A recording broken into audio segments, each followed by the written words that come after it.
Hi, I'm Sean, and you're watching Spark Stories.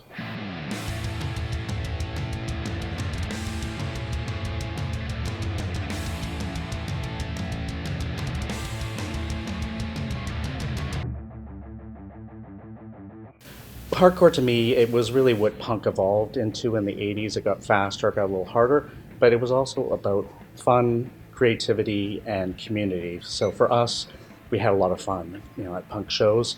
Creativity, it was a real DIY focus. So everybody who was involved in punk just didn't come to shows. You were doing something. You were putting out a fanzine, you were doing a radio show, you were promoting, you were taking photos, you were doing something. Even, slam dancing to some degree was a creative endeavor. So it was very creative, and it was a community for us. Most of us were misfits and outcast kids, so it really provided a real home for us.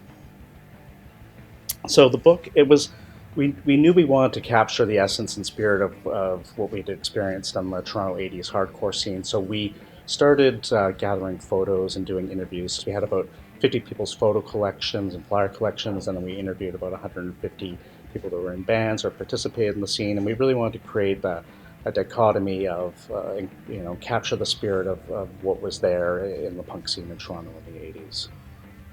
So we were really inspired. There's been some great books done on punk in North America and Europe in the last few decades, but nobody had really done the Toronto hardcore scene. There have been great books about the first wave 70s scene in Toronto, but nobody had captured what happened here in the 80s, and we thought that needed to be captured, and we were kids that were part of that scene. And there have been really great books that either do an oral history of a punk scene or they do a great visual history. And we hadn't seen anybody really attempt to do one that combined both. And our vision was to have 50% visuals and 50% oral history text to sort of capture other people's visions of what the punk scene was, not just ours. We didn't want to just be an author and say, here's our take on punk. It was really 150 people's voices and 50 artists' visuals so that it came together as a whole. So we knew from the start that we wanted to work with Flash. We knew they had high quality production values, but we also wanted to pull off some more difficult techniques. So we did a double face printing on the edge of the book, and we knew something very difficult to pull off. And then some of the more design heavy things in it, we knew they'd be able to do a great job with it. And then we worked with GNS as well. They hopped on board to really pull the whole book together, both the words and the visuals, and provided a lot of direction to help capture that spirit, and they did a fabulous job doing that. Hi, I'm Kerry George. I'm Creative Director at Goods and Services. My name is Nick Bradford. I'm a designer here at Goods and Services in Toronto. We're the design team that worked on the Tomorrow's Too Late book. Well, this is an interesting story. I was over at Flash Reproductions, which is the driving force behind Spark, had a press approval. And between approvals, I saw one of the authors, Derek, and I was chit-chatting to him, and he had up on his screen some interesting images. He started giving me some background on what he was doing and putting together this hardcore book. And he started going through the images with me, and as soon as I saw the images, I was kind of hooked and said, you know what you need? You need a design firm to create this book with you. And that's where it all began. Many months later, we were able to design and put together the book, and I think we've created a wonderful document. Everything you see mostly with photos, black and white. There wasn't really much color printing or anything like that because it wasn't really a thing yet. And we thought that was just one extra addition that we could have to this book that would give it the right tone and the right mood. Keeping that spirit of energy, go with one typeface, one weight of it, and just play around and use that restrictions, sort of indicative of what they would do back in the 80s when they were creating posters and kind of working with what you had. And I think that reflects nicely in the book itself.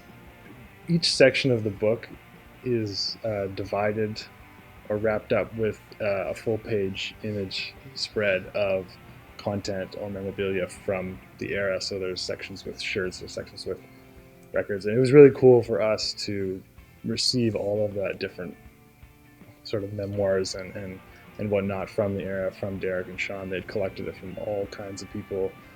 That's quite a manhunt as far as I could tell. But they had really cool old cassettes, and we put them through the scanner and photographed old T-shirts and flyers and ticket stubs. Like it was pretty insane to have all that stuff together. And I thought it was just kind of a nice way to break up each chapter.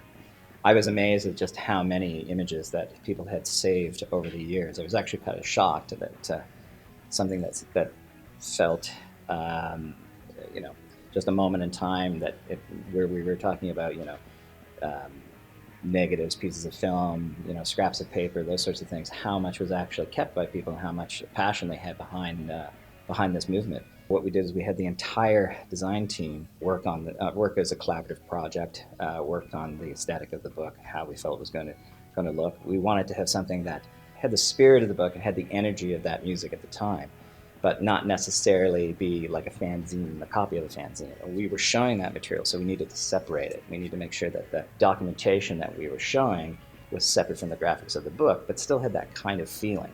And it really, I think it started to give the designers a real sense of what that movie was about. And we did have people in our office that were, we're actually part of the movement right now and the way it exists. We've had other people that were older and from that time. One of the members of our staff was in a hardcore band in the 80s. The other interesting part about it was we wanted to have a book that it was, much like the music, where maybe from an outsider's point of view, the music seems very chaotic. But when you actually listen to the music closely, you realize it's the opposite of that. Anybody in the band, that's very, very structured and very, very tight. So we wanted to have a design that at the first glance really did look like it was, chaos. But then when you look deeper into it, you realize it was, in a sense, organized chaos. The current movement is called Not Dead Yet. That's sort of like the revived version of the hardcore movement in Toronto itself.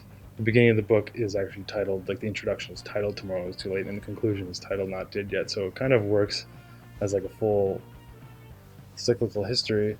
And so we thought that the 4-edge printing was actually a nice way to show that.